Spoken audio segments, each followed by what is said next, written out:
Before we start to introduce any new material, were there any questions? We went through a lot of material kind of quickly last week. Any questions from last week before we move on at all? All right. So this is our final class in this series. Next Tuesday, Venerable Katie will be teaching Introduction to Mindfulness in the same time slot for 4 weeks. So that's, as I mentioned, there's sort of 3 introductory level classes: Meditation 101, Introduction to Mindfulness, and Buddhism in a Nutshell, which we just did. So, and then in May, Venerable Rabina will be here for 2 weeks in the middle of May. So there won't really be, she's doing her own kind of classes when she's here. So we won't actually have the intro class in May. So in June, we'll pick back up again with Meditation 101 in June. So we are on the Great Scope. We started the Great Scope toward the end of last class. So the Great Scope, of course, we know that the reason that the Small Scope and the Middle Scope and the Great Scope have those names is because of the breadth and depth of the aspiration of the practitioner. It's considered that being oriented just to good future rebirths is the smallest motivation, the smallest kind of goal that a person can have and still be considered a Buddhist practitioner. If, as we said, if you only are interested in what's going to happen, in terms of how much comfort and wealth and status you have for the remainder of this life, then that's not spiritual. It's required to have an orientation toward future lives, to enter the Buddhist path. And then the middle scope is more expansive, and the middle scope practitioner is not motivated by good future rebirths. They're motivated to put an end to cyclic existence as a whole. And the great scope has the most sublime motivation to achieve full enlightenment for the benefit of all sentient beings without exception. So because your motivation is, at first your motivation was just oneself, and it was using a very limited understanding of suffering.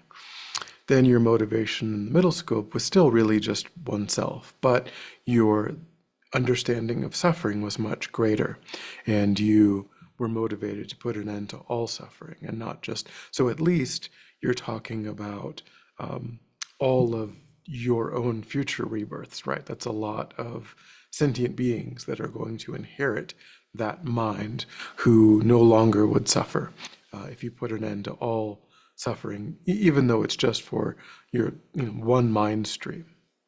There's still a number of future sentient beings that encompasses.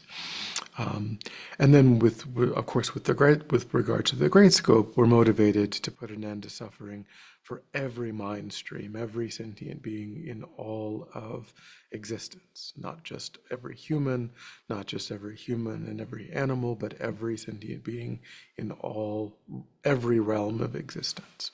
That was the most sublime, greatest possible motivation. And we said that a bodhisattva is a person who spontaneously, naturally, in an uncontrived way, is able to generate that motivation by training their mind, through training their mind. And then we talked about these, We talked about these 6 perfections as being the work of a bodhisattva to perfect their generosity, to perfect their morality or their ethics, to perfect their patience, their joyous effort, their concentration, and their wisdom. So we talked about what are those 6 perfections last week, toward the end of last class. So we can also talk, if we're talking about what a bodhisattva is doing, we've just said that mainly what they're doing is they're practicing the six perfections. They are perfecting the practice of generosity and patience and ethics and wisdom and concentration and all of these six perfections. They are doing that. As they are doing that, they are progressing through these five paths. These are called the bodhisattva grounds and paths. So there's many, many, many months that a person could study the bodhisattva grounds and paths.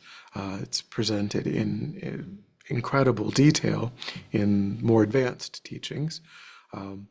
But essentially, these paths are centered around two things. One, the process of having a direct, non-conceptual realization of the nature of reality, and then which is now being conjoined with bodhicitta, because these are the bodhicitta grounds, the bodhisattva grounds and paths. So we're assuming that the person is entering this on the basis of their uncontrived realization, meditative realization of bodhicitta. As soon as they develop that realization, they enter the first of the five paths. And their focus on these five paths is, of course, the focus of all Mahayana practitioners is enlightenment, but when they enter the bodhisattva grounds and paths, they're focused on having this, as I said, this direct non-conceptual realization of the nature of reality.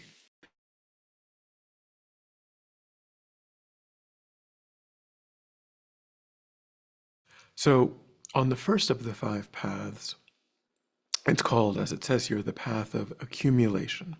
So they are here, they're focusing on accumulating the inner causes and conditions to be able to have this direct non-conceptual realization of the nature of reality. They are engaging in a lot of what they would call meritorious activities, merit-making activities, assembling the inner karmic causes and conditions to be able to have this direct non-conceptual realization of the nature of reality. And then on the path of preparation, they have the first, what they call the correct inferential understanding of the nature of reality. So we've talked a little bit about that distinction between a realization that is direct or non-conceptual and a realization that is correct, but still relying on concepts, still relying on inference or concepts or thoughts. So you have to begin by, of course, being nowhere near this, we don't understand, this topic correctly or have any kind of realization of this topic. But as you study, as you meditate, as you familiarize your mind with this topic and you engage in that process again and again and again, then at some point, that process will lead you to understanding the topic in an unmistaken, correct way, but in a way that's still supported by the use of concepts, the use of thoughts and language, in order to generate that correct inferential understanding. And then by repeating your correct inferential understanding in meditation over and over, there will come a point where that inferential understanding transforms into a direct, non-conceptual understanding of the topic. And that is when you enter the path of seeing the nature of reality directly without any kind of mediation through thoughts, through concepts. You repeat that experience again and again and again, and you do that. As you do that, you eventually enter the path of meditating, the path of meditation, where you have this, so on the path of seeing, you will have your first non-conceptual realization of the nature of reality. Then you will repeat that again and again and again. And you, by repeating that again and again and again, you enter the path of meditation, where your object is now this direct non-conceptual realization of the nature of reality. And then, so this is a process. As you can see, we're describing here this gradual process, because it isn't as though the very first time that you understand, even non-conceptually, even directly, this topic, you suddenly, instantly are fully enlightened. It doesn't work that way. Each time you familiarize your mind, you strengthen this understanding, this wisdom, and by strengthening it, you weaken all of the problematic states of mind that depend upon ignorance as their support. But it's not like completely flipping a switch from unenlightened one day to enlightened the very next day or the very next moment. You do have to, it's like, it's like washing the mind in a way. You're peeling away these layers of ignorance, because we have familiarity with ignorance over beginningless past lives. It's an incredibly ingrained, mistaken way of seeing, of misapprehending ourselves and others and the world and reality. So it doesn't get fully and completely excised instantaneously. But you do go through this process where you strengthen this habit, this tendency of being able to be familiar with the wisdom. Because for the meditator, at this point, they're only actually able to generate this object in meditation, in this very, very deep meditative concentrated state. This kind of practitioner is, at this point, able to see the nature of reality directly. But then they can't stay in that state forever, right? They get up, they go back to their life after they arise from any given session of meditation. And when that happens, they no longer are able to see the nature of reality directly. It disappears for them.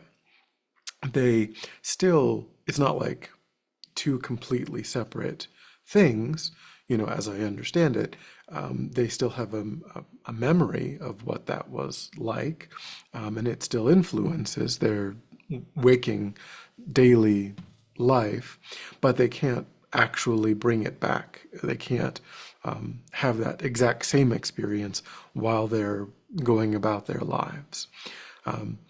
But a fully enlightened being is able to do that. A fully enlightened being can be active in the world, can be engaging in the world of conventional reality, the world of appearance, and simultaneously apprehending the ultimate nature of that reality, that the correct, or the actual ultimate nature of what they are interacting with, what they are seeing.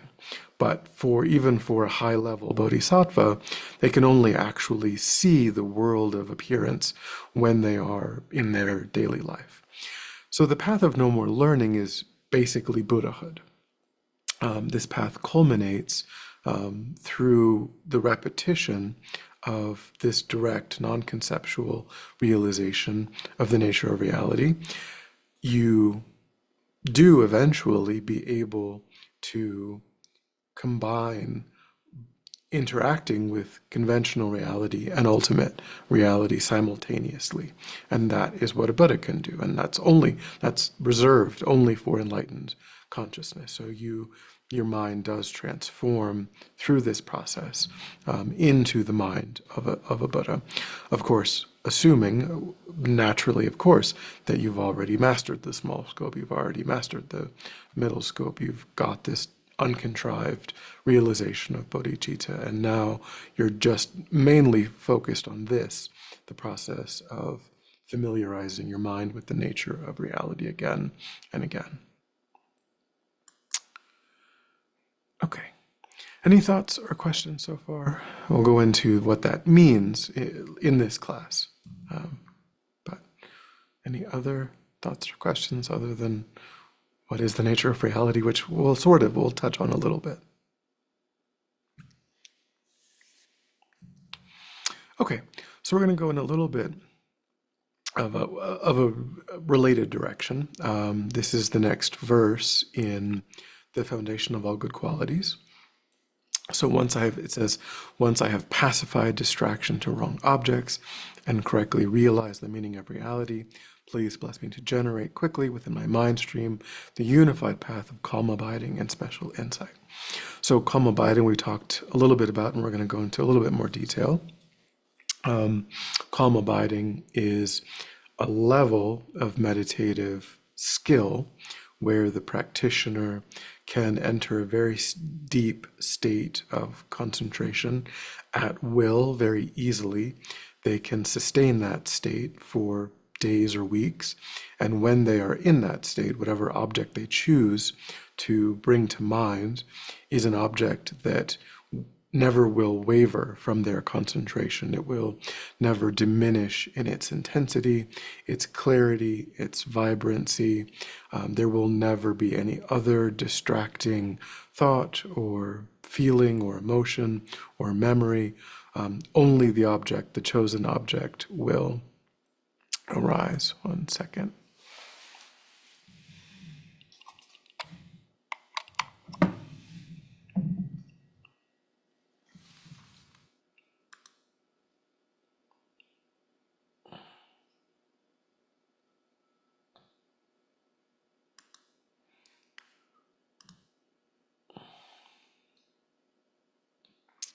So only the chosen object will arise for them. And that's just calm. We talked about calm abiding. And so then on the basis of that, you would use calm abiding to meditate on the nature of reality. That's the main reason why practitioners are interested in calm abiding, because of all of the topics in the lamrim, all of the 13, 14 topics in the lamrim. You can only directly perceive this final topic of the nature of reality if you've developed calm abiding. You could have now that isn't to say that you can't have other really transformative realizations. Even, you can even have a correct inferential understanding of the nature of reality without calm abiding. And certainly you could have very life-changing realizations of death and impermanence, karma, precious human rebirth, refuge, renunciation, bodhicitta, all of these other topics you can have profoundly life-changing realizations of, not having developed fully qualified calm abiding. However, to see the nature of reality directly is only possible in the mind of someone who has calm abiding. So when you do that, when you have calm abiding, then the realization that of a meditative topic that results from analyzing that topic with calm abiding is called special insight. So we can have ordinary insights without calm abiding, but with calm abiding you have special insight. It's just the English phrase. It's maybe a little strange, but that's the phrase that in English distinguishes the kind of realization that arises in the mind of a practitioner who does or does not have calm abiding. And it is necessary, it's unavoidably necessary to achieve enlightenment, because the only doorway into enlightenment is to see the nature of reality directly joined with bodhicitta. And so that's why it has an important role in the Buddhist path, is because without it, there's a limitation on what is possible. So at some point in this life or a future life, at some point we're going to have to develop calm abiding. So if a person wants to develop calm abiding, then really they say that it's necessary. So we can't go into exquisite detail on calm abiding, but there are 9 levels of calm abiding, which again, we just can't go into. There's just not time. We just did a class on Sunday night on calm abiding, which I haven't really looked at the videos for this particular, but it is just on the YouTube channel. We just did a class on calm abiding. So it's a 4-week class that was on Sundays. It's on YouTube. If you're interested in more information, that'd probably be a great place to go to start getting a little bit more information about it.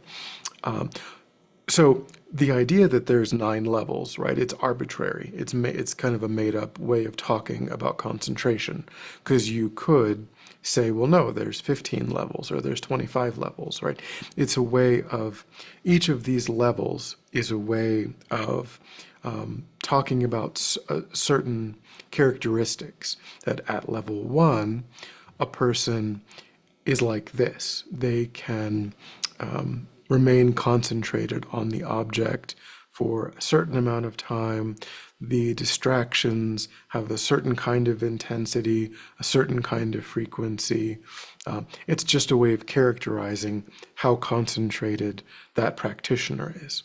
And then at level 2, there's a different set of descriptors that would tell you, and it's a way of kind of tracking one's own progress. Like, if my experience is sort of like this, I can tell, okay, I'm at level 1. If I'm having the experience and I can see in the teachings that they're saying, well, it's like level 4, then great. Now I can say, well, I'm on level 4. But again, it's just a made-up system that the Tibetans and the Indians came up with to have a way of discussing, broadly speaking, how does a person progress in their effort to achieve fully qualified calm abiding. So retreat ultimately, if a person is meditating in daily life, which is what we're doing and what's fantastic, and meditating once a day, twice a day, maybe more on the weekends, what have you, you can get to a certain level of calm abiding. I can't, there's not like one answer that for all people, because some people are meditating for half an hour a day, some people are meditating for an hour and a half a day. And of course, if you're skillful and you go slowly and you're adding time in a reasonable way, then more at some point, more is better. More isn't better at the very beginning, but it has a place, it has a role down the road, down the line, to kind of to challenge yourself a bit and to go a little bit further. So people are different too in terms of their predispositions. We've all come into this one lifetime with different predispositions. Some people maybe in their immediately preceding lifetime had calm abiding. They might have a strong imprint for calm abiding in this life. They might make progress more rapidly than another person who doesn't have that benefit of their immediately preceding lifetime having developed fully qualified calm abiding. But retreat ultimately for all practitioners is considered to be necessary, which means that all you're doing is meditating for a period. So you're not going to work, you're not going to school, you're not socializing, you are kind of isolating yourself from those activities, from that engagement in society for a period of time, in order to just meditate. So that person really is meditating probably 9 to 12 hours a day, over the course of being awake for 18 hours. So they're eating, they're meditating, 9 to 12 hours a day. So if that doesn't seem reasonable, then you wouldn't think about going into this kind of, retreat has other meanings. A person can, the sort of technical definition of any kind of retreat, really they would say is like doing 4 sessions in a day and not, as I say, it's characterized by not going to work, not going to movies, not going out to social activities, that sort of thing. So a weekend retreat is a thing, and a person may only be meditating for 2, 3 hours, and that's great. But for a calm abiding retreat, that's different. That's a little bit more intense. And a calm abiding retreat is going to last for at least months, if not. And, there's many people who will tell you that kind of the historical way of talking about how rapidly people can make progress has really changed because we're so addicted to our cell phones, and kind of our culture has, back 1,000 years ago, people, their minds were more spacious just kind of naturally because they didn't have technology. They didn't have this rapid pace of society, and our minds we have to kind of detox from that in a way that probably they didn't have to. So that probably means that it's harder for us to develop fully qualified calm abiding in general. So if a person goes into retreat to develop calm abiding, these are kind of the features of that retreat. Meditation in general, it depends upon ethical conduct. If a person, because unethical conduct is something that agitates, disturbs your own mind. You're engaging in screaming at people, stealing from people, harming people. It's a very agitated state that you're putting your own mind in. And then if you're going to do that and come home and try to meditate, that disconnect is too, of course, we all have ways that we can improve our ethics, but, it isn't talking about perfect ethics, but it's talking about restraining ourselves from, really abiding in the 5 lay vows and, just, not doing things that are overtly harmful to people. And then, of course, as I mentioned, seclusion, not engaging in worldly activities. When they say proper diet, generally a serious meditator, particularly in retreat, is going to probably stop eating right around the noon meal. They're going to fast after that. They're going to focus more so on lighter kind of plant foods, in general. So, they're going to not have these heavy, fatty meals, and they're not going to be eating all of the time. They're going to be fasting more often, than would otherwise be typical because they say that helps your meditation. And of course, you want to make sure that you're sleeping adequately, and meditation posture, you want to learn meditation posture and be practicing, have really good meditating, because you don't want to have to relearn on, bad habits with your posture down the road. You want to start with good habits with your upright spine and, having a good stable posture. So when you're in meditation, those are the factors that you would depend upon. And as I say, so, doing these sort of calm abiding retreats is not uncommon within the Buddhist tradition because there is no other way to get calm abiding, and without calm abiding, there's no enlightenment. Any questions? Thoughts or questions?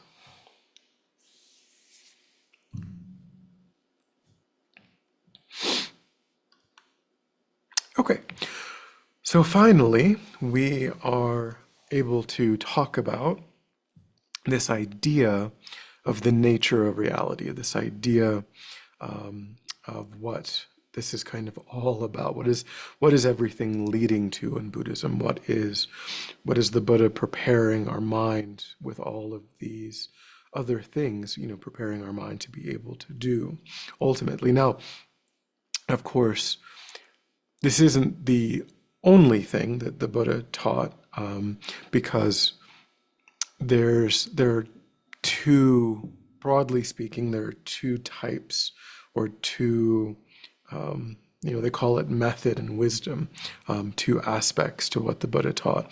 So when we talk about compassion, when we talk about loving kindness, when we talk about generosity, that is something that's the method side of things, right? That's talking about, well, there's these other sentient beings, they're suffering, I need to help them, that sort of thing. And so that's incredibly important. That, of course, that is how we get bodhicitta, is by thinking about all of these things. But then we do have the wisdom side as well. And it's also critically important in order to achieve enlightenment. So we don't only do one thing. We are cultivating love, we are cultivating compassion, we are doing these method practices, and then also we're supplementing them with these wisdom practices. So when we talk about the nature of reality, we would say that reality has two aspects to it. There's the world of appearance, and then there is the ultimate nature. So the world of appearance is literally as we, as ordinary sentient beings, are experiencing the world, going through the world.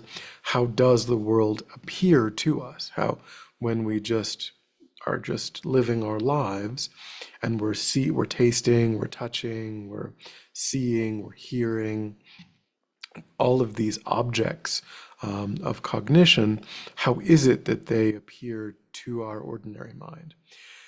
That these descriptors here is describing the world of appearance, the world of, also you could say, the world of conventional reality. So the world of appearance, the world of conventional reality, seems to us to exist like this, to be inherently existent, to be permanent, unitary, self-supporting, and existing from the side of the object. And there are in advanced philosophical teachings, there are some subtle distinctions between these different ideas of inherent existence and unitary and all of these things.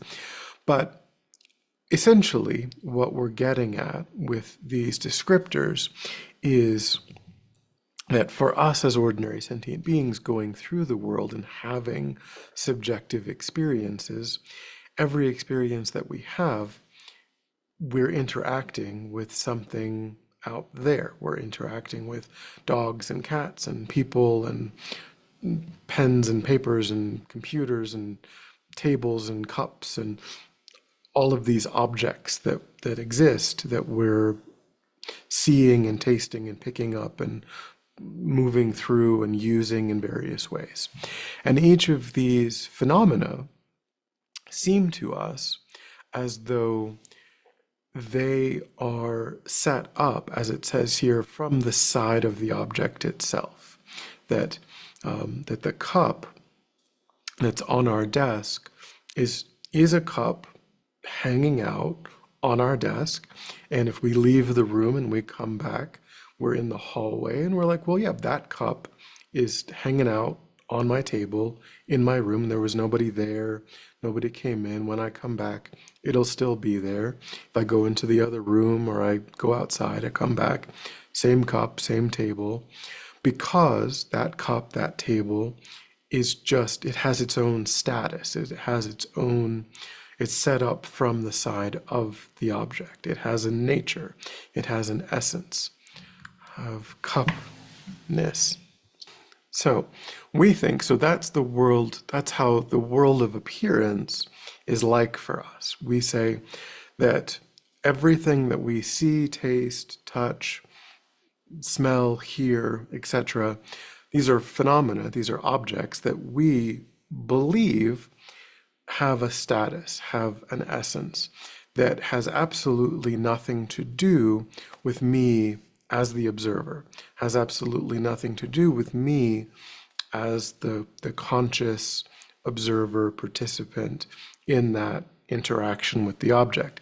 It's just hanging out there, doing its own thing, being a cup, being a table, being a pen. And when I want to drink water, well, of course, I go to the cup and I pick it up, and because it's a cup, it does what it does. And I know that the car outside, when I want to go somewhere, I'll get in the car, and it'll because it's a car, it's doing its own car thing, has its own car essence, its own car nature. It's going to do what it does, and I can go where I want to go. But the Buddha says that we, as ordinary sentient beings moving through the world, engaging with these objects, are mistaken about the ultimate nature of everything that we are cognizing, everything that we are interacting with. So the Buddha taught that things don't exist ultimately like that. They don't exist as these permanent, unchanging, separate, self-supporting, self-sufficient, independent objects or phenomena that we are coming across. But instead, ultimate reality is that these things, although they do exist, they exist as dependent arisings. They don't exist in the way in which they appear to exist. They appear to exist to us as being self-sufficient, self-supporting, completely separate, existing, as if it is as if for us, all of these objects are broadcasting their essence to us, and that we are just passive observers. We are just noticing. We have no choice almost to look at a cup and be like, well, of course that's a cup. To look at the computer screen and say, well, of course, that's not a flower, that's a computer screen. Because we feel like the only reason that that's happening is because this computer screen has an essence, has a nature that is distinct from the essence or the nature of the cup. And the computer screen is able to send out its essence, kind of broadcasting its essence to the observer, and the cup is able to do the same thing and broadcast its nature, its unique, essence or quality to us as the passive observer, and we're just simply picking up on what's happening in the world outside from us. And the Buddha says that, well, these things, they are things that do exist in the world. It isn't as though we are just completely fabricating everything in our mind. There is a difference between empty space and material things. Those are not the same, but all of these things that we are relating to, they exist as what the Buddha called dependent arisings. They have come into existence in dependence upon these three things that are on the screen here. So causes and conditions is the first thing that all of these objects depend upon in order for them to exist. So causes and conditions refers to all of the precursor kind of supporting phenomena that allowed that to come into existence. So for example, if you were to look at a flower, the causes and the conditions for the flower are, one, principally the seed from which it arose, but also the soil in which it was planted. If you take a seed, a flower seed that is perfectly viable, and you put it in desert soil, it won't do anything. It's not going to become a flower. You have to put it into appropriate soil for that flower. You also have to make sure that the temperature is relatively appropriate. If there's a hard freeze or many, many hard freezes, then that seed could become damaged, or it might begin to sprout and then it dies off. Also, it needs an appropriate level of moisture. an appropriate level of humidity, and then eventually it needs an appropriate amount of sunlight or some sort of light source in order to be nourished by photosynthesis, right? So those are all of the cooperative causes and conditions that are necessary to have the flower. Without all of those causes and conditions coming together, there is no flower. So understanding or thinking about analyzing the flower in that way helps you to argue against that the world of appearance. Well, there is a flower. The flower is just on the table in front of me because somebody went to the store and they bought it and they put it on the table, and I go into the room, the flower is just on the table. And I'm like, well, of course, that's a flower out there that exists from its own side, exists not depending on anything. It's set up as if it has its own unique, independent nature. If we think about, well, there would never have been that flower without all of those cooperative causes and conditions, then we can begin to see the flower as a dependent arising. We can begin to see it not as something that is static and permanent and just out in the world waiting for my mind to come across it and to feel as though it is this independent object out there. That's one way of arguing against the world of appearance. The second way is to talk about the parts of, for example, the flower. So when we say flower, we're talking about a stem, we're talking about all of the individual petals of the flower, we're talking about the stamen and the different parts of it. There's the inner part, the outer part, the and there's the front of the flower, the back of the flower, the top of the flower, the bottom of the flower, and then you can cut the flower open and you can look at all of the I don't know what they call it, but the different things that allow it to draw up water into it, all of the different pigments that are there, and then you can look at it on the cellular level, and then even the molecular level, and then of course even at the atomic level and the subatomic level, you could divide it into all of those parts, right? But when we look at the flower, we label flower on all of those parts combined, right? All of those parts as a whole. And we think that, if it's a rose, right? A rose has, kind of circular, kind of progressive rings of the petals, in a bowl kind of shape, right? So you could remove one of those outer petals in this sort of bowl-shaped concentric rings of petals, and you could say, well, this is one petal of the flower. This is the petals. This is the flower's petal, one of the petals of the flower. And that implies, though, that the flower is able to own that individual part, that somehow that the flower is distinct, that the flower is what is the owner of that individual part of the petal. That's the world of appearance, right? This idea, and we would do the same thing, like, for example, with a car, right? A car has many more parts than a flower does. There's the front door, there's all four doors, there's the windows, there's the tires, there's the seats, there's the engine, there's the bumpers, there's the windshield, there's the roof, there's thousands and thousands of parts of the car.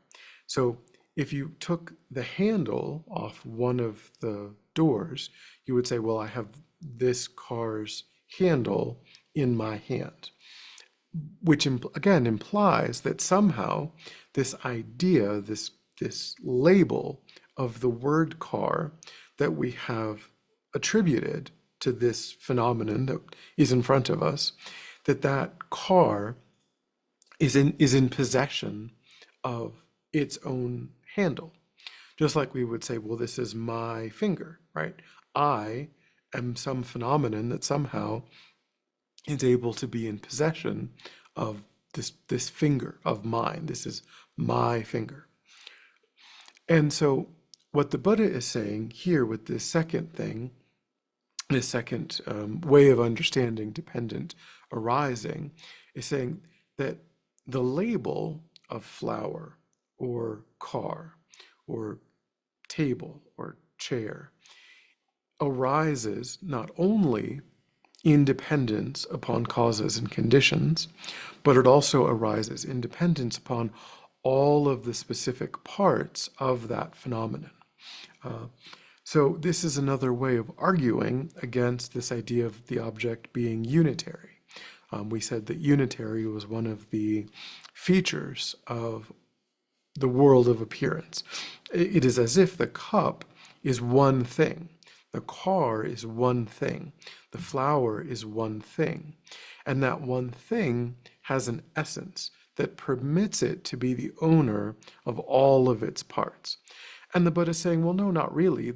That thing really is just its parts. All of the parts together make up what that thing is. And then we give it a label that comes after. The label isn't first. The label isn't there already. The label is what happens at the end of this process of cognizing an object, engaging with an object. So that's the actual third thing here on the screen, this idea of mental imputation or mental labeling. So there is a phenomenon that does exist as a dependent arising. It depends upon its causes and conditions. It depends upon all of its parts. But then, in order for it to be this phenomenon that we interact with and that we kind of know what to do with, we know how to relate to it, we know that, we're going to pick up our mug and go to the sink and fill that with water to drink out of. We're not going to do that with a plate, right? Because we know that mugs are what we use to hold water and plates are what we use to put some types of food on.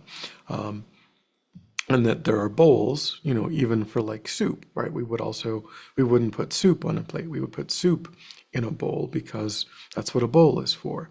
And if we want to get somewhere quickly in the air, we would know that that's what a plane does. We would get in a plane and then if we wanted to travel through the ocean, we would take a boat. Because all of these different phenomena, they do have different purposes. They perform different functions. And we understand what their functions are. And societally, we have decided on what to call that in our language, in our culture at this time. We would say that the things that fly in the air, that many people can get into, that have two engines, are called planes. The things that only a small number of people can get into that has a primary rotor is called a helicopter, right? They both fly in the air, but they're different.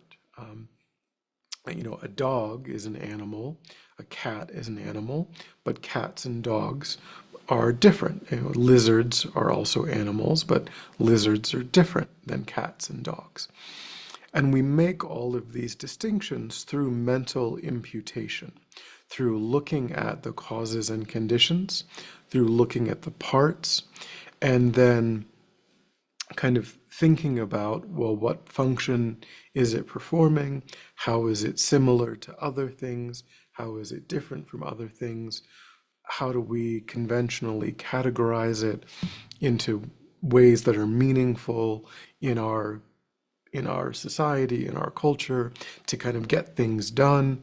In order for society to function, we have to get to a point where we're all in kind of a shared agreement about what to do with all of the things that we buy and that we use.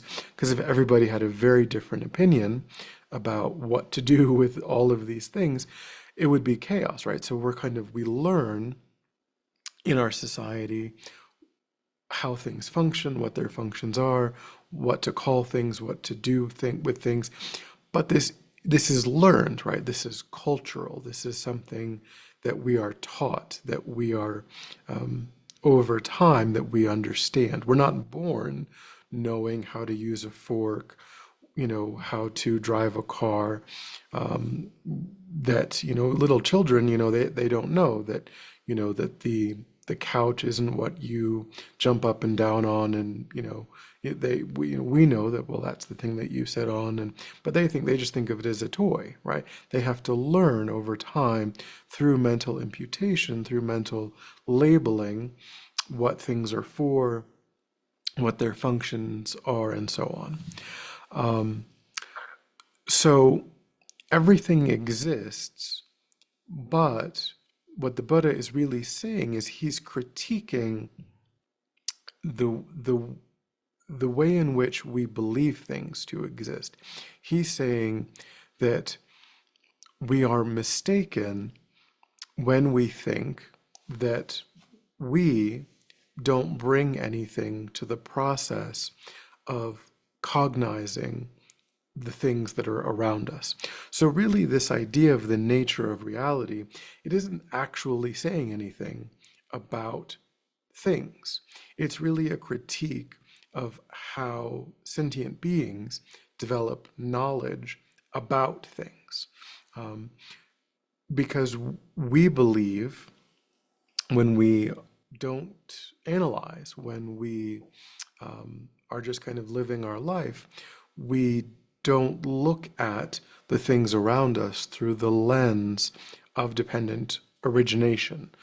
We don't look at the causes and the conditions that give rise to the things that we're engaging with.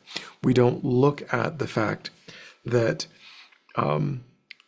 really that these things are not unitary, that these things, that the cup has a top and a bottom and a handle and and if it was missing any of those things, we wouldn't call it a cup.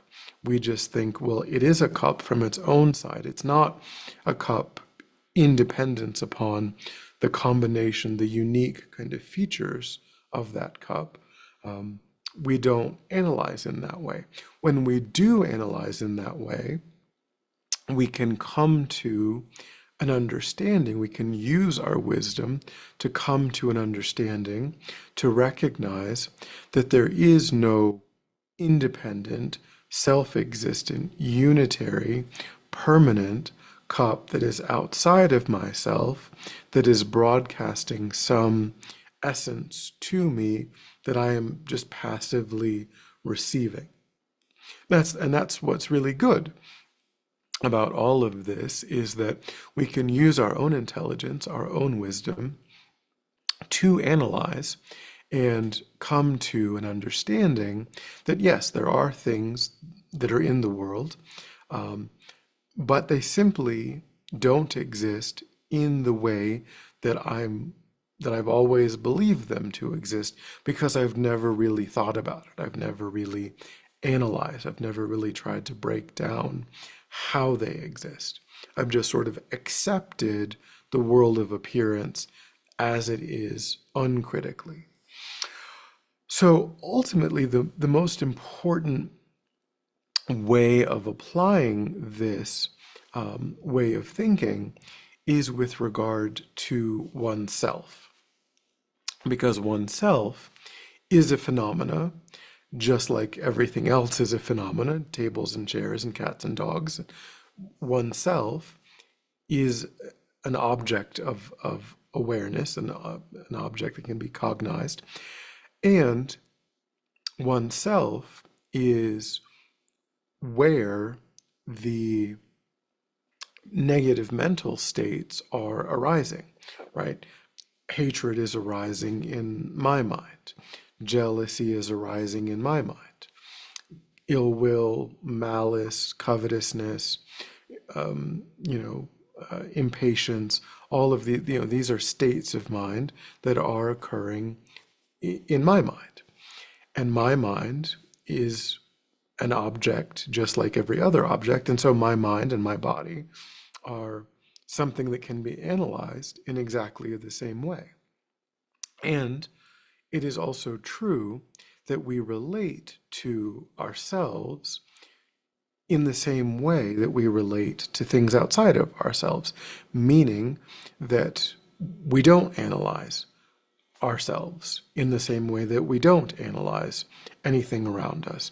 We assent to the world of appearance as in terms of ourselves, just as we assent to the world of appearance with regard to everything outside of ourselves, which gives rise to the false belief about ourselves that is the same as the false belief about everything else, which is that oneself has an essence, has a nature, exists in this independent, self-existent, self-supporting, self-sufficient way that doesn't depend on causes and conditions, doesn't depend upon parts, and doesn't depend on an act of mental imputation, an act of mental labeling.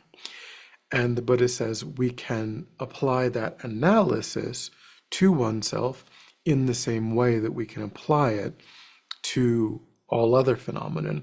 And that's actually the most impactful way of applying the phenomena is toward oneself, taking oneself as the object of that analysis.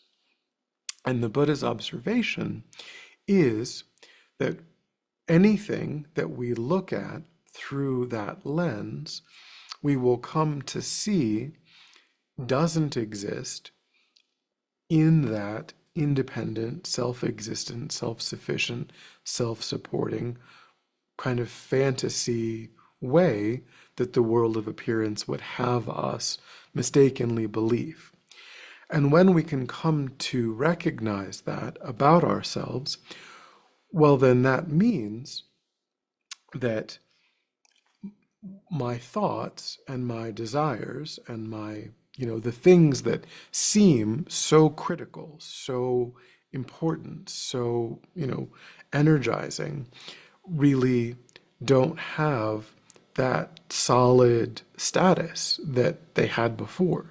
That, when someone insults me, right? If just as an ordinary person who regards oneself to be solid, to be independent, to have this status, right? If someone insults me, I'm going to feel insulted. I'm going to be like, how dare you say that to about me, or to how dare you ruin my reputation in the world? How dare you cause other people? Because I'm relating to my identity in this solid, overly concretized way. I'm giving myself this status of existing in this independent, self-sufficient, overly concretized way, which necessarily leads to the arising of malice toward some people who don't accord with my interests, my desires. And it naturally leads to, attachment to some people who are meeting my needs, who are acting in accordance with my preferences, my desires, my interests, my views. So then that means I'm going to go through life trying to pull all of the things that I'm attached to into my experience. And I'm going to go through life trying to push away all of the things that give rise to aversion in my mind, because I'm holding my identity in this overly concretized, tight way. So using this wisdom, we can loosen the way that we hold ourselves, the way that we relate to our ego identities. And ultimately, we can see that, there is a body, there is a mind, But the body and the mind exist due to causes and conditions, the arising of certain causes and conditions. They exist in dependence upon parts. And conventionally, I'm just labeled upon those parts, right? There is a body, there is a mind, they have come together. And on that basis, the I is merely labeled, merely imputed upon that specific collection of body and mind. Just like the word flower is merely imputed, merely designated, merely put upon or labeled upon the specific causes and the conditions and the specific parts that we've all just decided is a flower. And so if and when you can get to the point where you relate to yourself like that, and ultimately, if it is this direct, non-conceptual way of understanding this topic, and the way that we're talking about it now is very, very surface level. We haven't really meditated on it. We don't have a correct inferential understanding. We certainly don't have a direct non-conceptual meditative understanding conjoined with calm abiding, even to go further.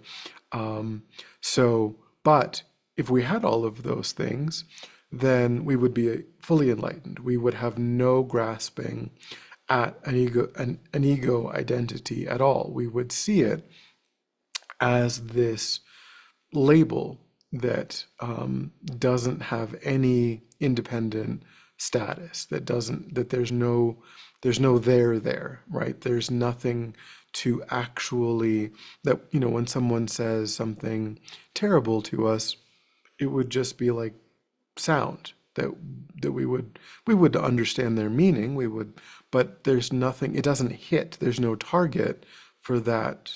They're saying that because they're trying to wound us, right? In some way, they want us to feel bad. So they're saying you're an idiot, or you did this, because they're trying to, maybe they feel harmed, and so they're trying to retaliate. They want us to feel something, so they're striking out, they're saying this thing. And as an ordinary sentient being, that's going to have the effect that they wanted, right? Because of how we cling to our ego identity. If there's absolutely no trace of clinging to an ego identity, then whether they strike us or whether they insult us, or it's irrelevant, to us. They say that, if a Buddha is, having one hand being hit with a hammer and the other hand being anointed with oils and perfumes and massaged, and that they would see no difference between those two experiences, because they have no grasping to wanting the massage, the anointment, the perfume, or being averse to the beating, the pain, the difficulty of the other experience, because there's nothing that's grasping at either pleasure or pain in their experience. So if we can take ourselves as the object and we can analyze how we appear, and then we can recognize that how we appear is different than how we exist, that we do exist as a dependent arising, but that's it. There's just causes and conditions and parts, and then on the basis of that, this I is designated upon those causes and those conditions and those parts. Then we say there's really nothing more than that. There's no owner of body and mind. There's no essence. There's no findable real. When you engage in this process of analyzing, you don't come up with the owner of body and mind. You don't come up with, what does the I refer to? We say I am, or I think, or what is the findable essence? Just like we think a cup has a findable essence, and we think a flower has a findable essence. When you actually look for that findable essence in your meditation, you're not left with anything. You're left with just causes and conditions and parts, and then an act of mental imputation or designation upon those causes and conditions and those parts. Nothing is really findable among the causes and conditions, among the parts. There's no like tiny mini me in there calling the shots, driving the show in a way. There's just, all of our parts are doing what they do. The mind has different parts and they're all performing their functions. The body has parts. They're all performing their functions. The body and mind are interrelated and everything is working as one system, but there isn't some independent essence that is over and above all of those things that are doing what they do, which is how we think of ourselves. We don't think of ourselves as a body and a mind that have parts that have come together that are just sort of doing their own independent things, not independent things, but their own unique kind of functions. The stomach is being a stomach, the eyeballs are being eyeballs, our attention is letting us attend to things, our discrimination is allowing us to distinguish between this and that. We don't think about all of the coming together of all of these systems as being what we are. We think, well, of course I am. Of course I have this status. I have this independent, self-existent, self-sufficient identity that is over and above. Just like we look at the car and we think the car is the same. The car is the owner of all of its parts. We are the owner of all of our parts. And the Buddha says that's unnecessary. We don't need to postulate the owner of the body and the mind. We don't need to postulate the owner of the car. There is no such thing. It's a fabricated, hallucinated kind of third, thing. That is added to causes and conditions and added to the parts, and that is just occurring in the mind. That is just a fabricated status that we give to things. So what's important here is that we're not saying that nothing exists, and we're not saying, we're not denying reality. And actually, we can prove to ourselves that things that and so it's important to also understand that the Buddha didn't invent this, right? The Buddha discovered this. Things, people, and everything have always existed in that, ultimately, have always existed. So it isn't like the Buddha came up with a new thing. It's not like abstract art that didn't exist at a particular time, and then at some point someone invented abstract art, and then going forward abstract art was a thing that existed in the world.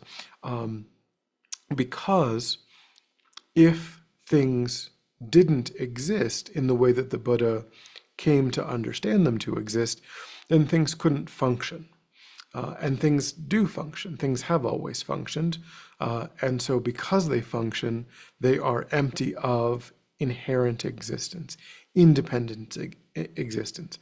If they existed, if the world of appearance was true, ultimately, then everything would be frozen, right? We could not age, we could not die, we could not get sick, we could not grow old. Children would always be children. Old people would always be old. There would be everything would be frozen, right? Nothing could ever break, nothing could ever change, because it has its own essence. It has its own identity. And so, but the fact that things can function, they can change, they can exist in different ways over time, is a function, is the result of the fact that they don't have that findable essence. So all we're saying is that there is the world of appearance, and the world of appearance isn't true. things. And so the technical way of talking about this is the realization that we're trying to have is what's called a non-affirming negation. The Buddha isn't saying, well, things are actually like this. He's just saying things aren't like this. There is the world of appearance, and things don't exist the way that they appear in the world of appearance. There's nothing that's postulated in place of that non-affirming negation. So what we do then, this wisdom, the way that we apply this wisdom, is to bring to mind the appearance of the object and then to try to understand it as a dependent arising that exists due to causes and conditions, due to parts, and then due to my mind engaging in an act of mental imputation, an act of mental labeling. And that's it. We're done at that point. Once we can understand that the world of appearance has this concretized, overly solid, independent status to things. And then when we look for that solid, independent status, what we find instead of it is causes and conditions and parts and an act of mental imputation. Then all we know about that object is that it doesn't exist in the way that it appears. It exists as a dependent arising and not as something independent. And we don't need to go any further than that. We don't need to say that there's some like everything actually is, this other way of, because that would be another way of concretizing things, right? It would be another way of giving them a status. So all we are trying to do is understand that things lack that status. It's this non-affirming negation. We are negating the world of appearance while not affirming anything else in its place. So it's kind of this unfindability of the essence that seems to be there. When we don't analyze this essence, we have this intuitive sense that there is a findable essence. But when we do analyze, we come to see that there is no such findable essence. And if we can rest our mind in the wisdom that understands that there is no findable essence, that's all the Buddha's asking us to do.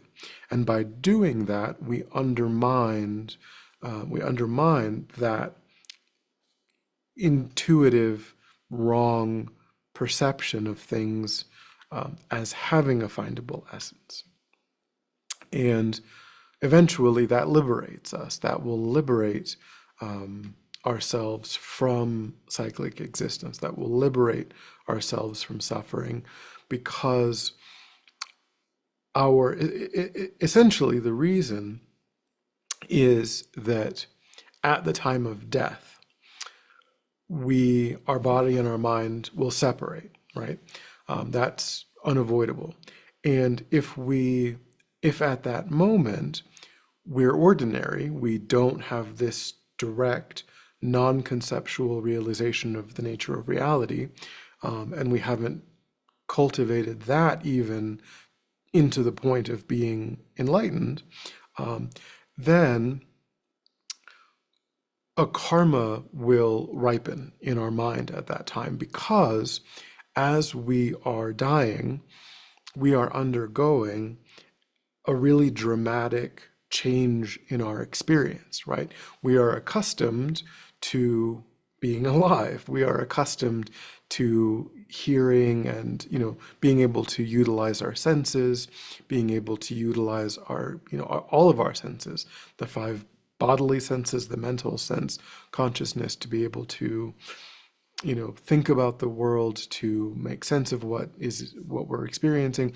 As we're going through the death process, all of that is falling away. And Venerable Katie is doing if you're interested, on Wednesday nights, next week and the week after, she's going to go through the dissolution process that I'm kind of alluding to here. the meditative stages of the, well, all sentient beings go through what in Tibetan Buddhism is called the dissolution process, where the body is ceasing to be able to support the mind, right? The body is failing. Um, and so as the body is failing, then the mind, the association between body and mind is also dissolving, is also separating, falling apart. The cohesion between body and mind is dissolving. And that experience is dramatic as compared to being alive, being functional, having all of your senses operating as they normally would. All of that is going through this process, the death process. Sometimes it happens very quickly, sometimes it happens very slowly, depending upon how a person dies. But it's very dramatic. And so there is an instinctual clinging to what is normal for us. We kind of grasp at existence. We find it kind of unsettling, that this is happening. Some people are, of course, relatively peaceful and so on, but still there is kind of this instinctual, innate sort of grasping at existence when everything that we've experienced is no longer able to be happening because we're unavoidably going through the death process. That triggers a karmic seed in the mind that's going to impel another ordinary rebirth. And then we're going to do it again when we die out of that life. And that is the engine that is driving ordinary cyclic existence. Every death is this separation of body and mind, and every ordinary death is necessarily the death of a sentient being who doesn't have this wisdom of how they actually exist. And so they are going to grasp at the falling away of their ego identity at death, no matter whether they're a frog or a hell being or a human or a cat or, in the God realm. They have a sense of self that is dissolving, and they intuitively, instinctually are going to kind of, in some way, sort of rebel against that process in to some degree. And that will trigger a karma that will generate their next normal incarnation. So we break that cycle with this wisdom, with this process of understanding that we don't have an ego identity that we need to be grasping at in that way. And so we can just separate. It's fine. Like body and mind can separate. Mind can go on its merry way, and there's no problem. Death is not this thing that that needs to be what triggers another karma. So that's kind of the how of how this process, allows for, because mind itself is not a problem. Like we're not trying to create some kind of new phenomena. Our mind, the mind that we have in this moment, is fine. It, can be enlightened mind, as long as it is free from the afflicted states, anger and hatred and malice and jealousy and all of that depends upon clinging to an ego identity. All of that is supported by this ignorance that is the reason that we have an ego identity.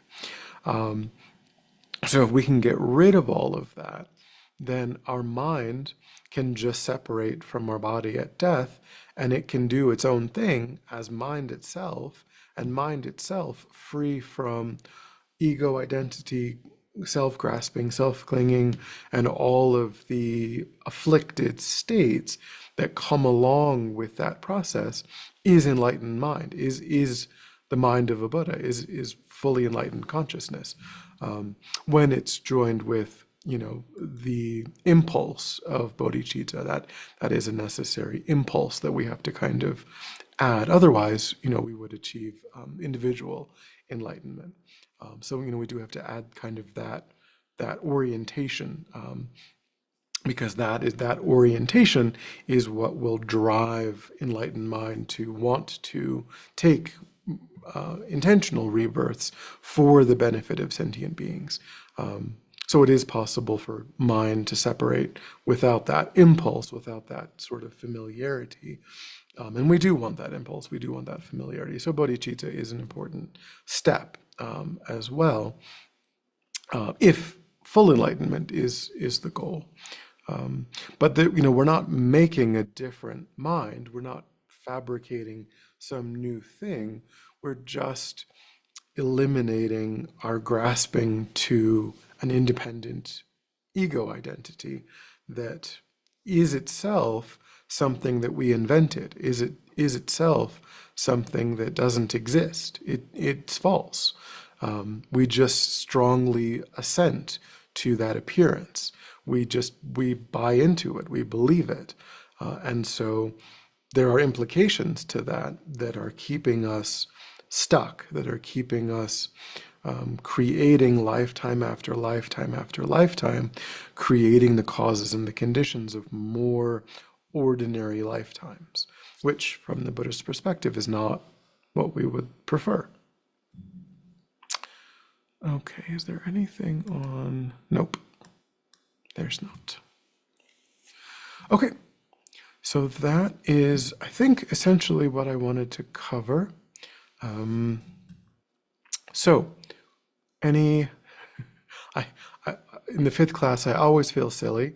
Are there any questions?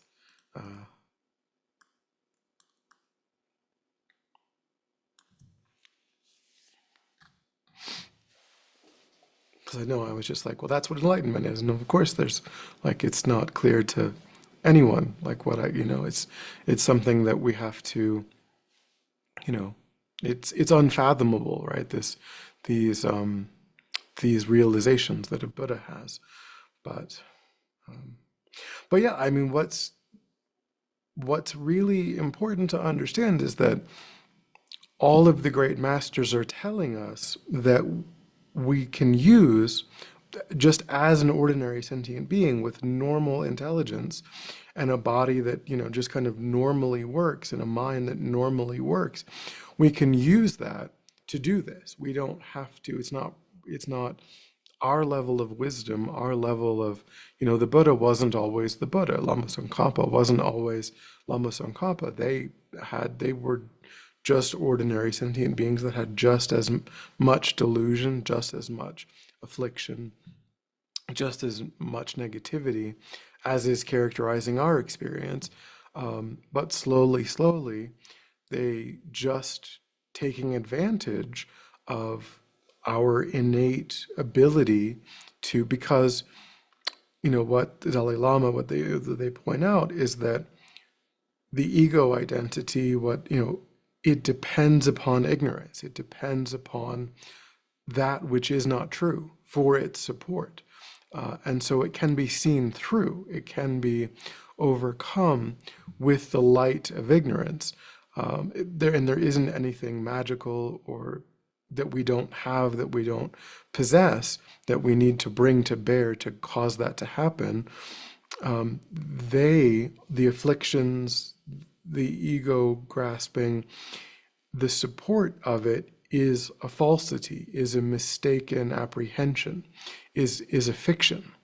And all we have to do, it's not easy, but we just have to see through that mistake, and abide in wisdom instead. And all of the great masters did it with the same causes and conditions that we have access to. And we have even better, causes. It's so much easier to get teachings than they had to put their lives. They had to travel the Himalayas and, risk their lives to get these teachings. We have YouTube, and I mean, we have it so much easier than they had it to be able to get access to great masters. And And the lamrim tradition didn't exist, until, over 1,000 years after the Buddha. So I mean, the fortune that we have access to, is extraordinary. But yeah, we can turn our ordinary mind, our ordinary experiences into this, just with time, with energy, with effort, not any kind of special or unique. It's not reserved for certain kinds of people.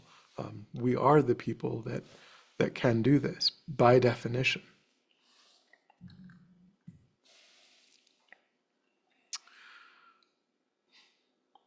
All right. I I mean, generally, if you want to just start kind of reading a bit more broadly, I would say anything by the Dalai Lama is a really, good place to start. Um, he has a number of extraordinary books, from here to Enlightenment, How to See Yourself as You Really Are. I mean, any of the books by the Dalai Lama, are in terms of broad reading, a really good place to start.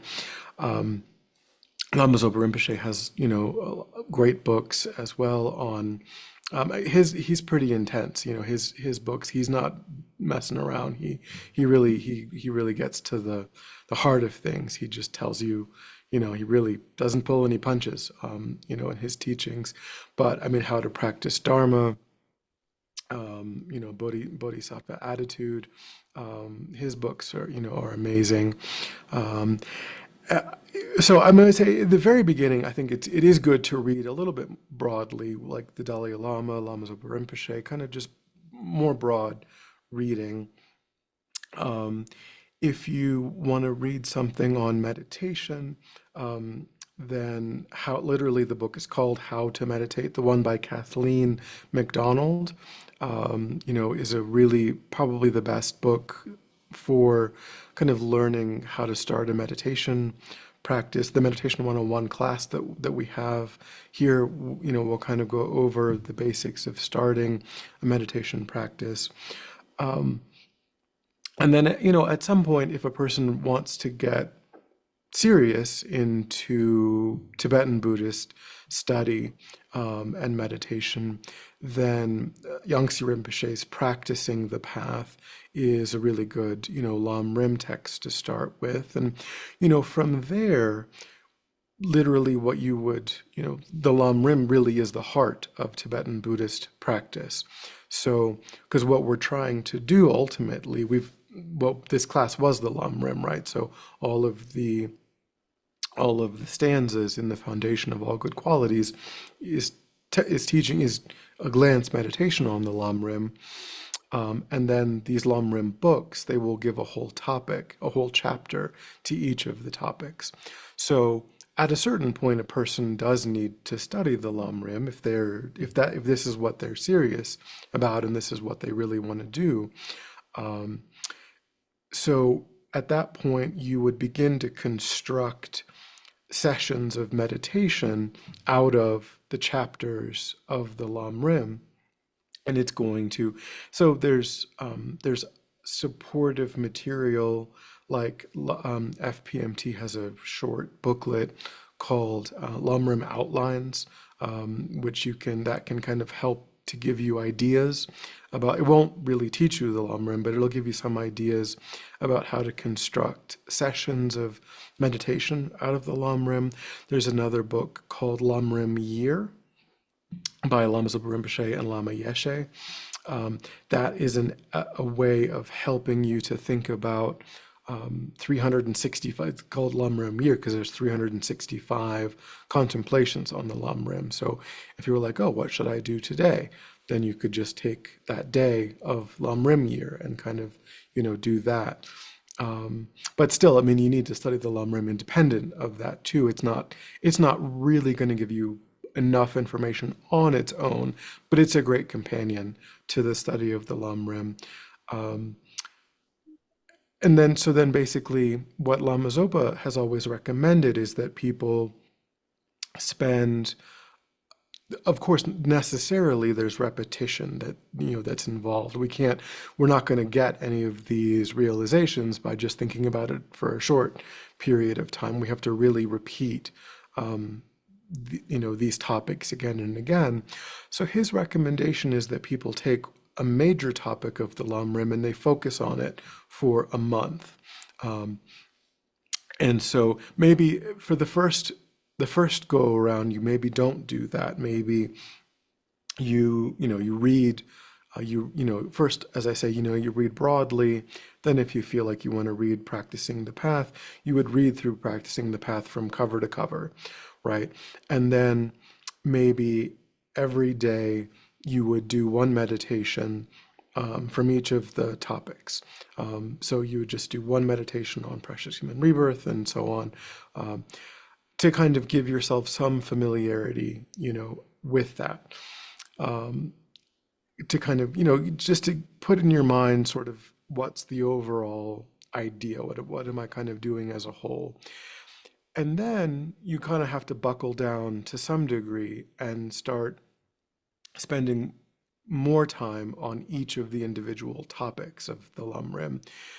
So the one good way to do that from Lama Zopa's perspective is to spend 1 month on each of the major topics. So 30 days, only meditating on each of the topics. So if you're going to take, how to properly relate to the spiritual guide as a topic every single day for 30 days, that would be what you would read. That would be what you would construct sessions of meditation. Because there's, 6 or 8 different sessions, different ways of constructing sessions out of that topic. You might just do a topic on, correctly relating in speech, and then a different there's different ways. So you could go in more, or you could include a smaller subset or a larger subset of the teachings in any given 15 or 20-minute session of meditation. Um, so then you would progress through the entire Lam Rim in a little over a year then, right? If you take each month, and then the next year you've got to do it again, right? You start over again, right? So you're not done, right? And then eventually, maybe you might spend 2 months. The second year, you might spend 2 months on each topic instead of 1 month. The idea of 1 month is that we get bored, right? As we need a little bit of stimulation, and so it's a challenge to kind of constrain yourself to one topic. But at the same time, if you don't go deeply into that topic, you won't actually get a realization of it. So it's a balance. You have to kind of find for yourself what. So some, like in the monasteries, they really might spend a year on how to properly relate to the spiritual guide, and they really might not do anything else up until the point where they feel like they've gotten a meditative realization of that topic. They might not move on until that happens. For us, that's more difficult. We might have to kind of not do it that way, because it can be a challenge for us to spend 6 months or 8 months literally on a single topic. We get bored in ways that they don't, maybe historically, or they don't in the monasteries. So we have to find a balance between switching and a balance between depth. But that's the general idea. Um, and then you just spend your whole life, going through those cycles over and over again. And then, of course, as I say, you might get to a point where a calm abiding retreat is a reasonable idea for you. And then if that happens, then you might do a calm abiding retreat. But, you know, Yeah. all right. So, yeah, we will leave it there. And maybe introduction to mindfulness next month is could be interesting. Definitely will be an amazing class. So Venerable Katie is fantastic.